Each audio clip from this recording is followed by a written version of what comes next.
ججوں اور جرنیلوں نے اس ملک کے خلاف سازش کی.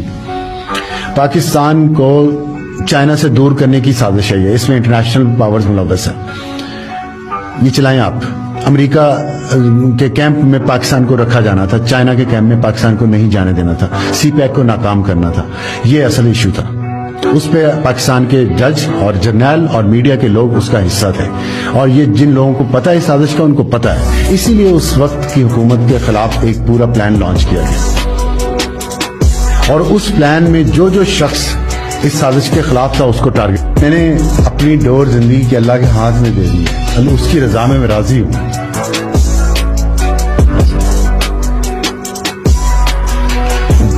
وہ جیسے رکھے, بڑی بات, جس حال میں رکھے, میں اس کا شکر ادا کرتے ہوئے تھک جاتا ہوں. اس سے مجھے جتنا دیا ہے, اس لیے مجھے اس ملک نے, اس وطن نے دیا ہے نا, اس لیے مجھے اتنا دکھ ہے.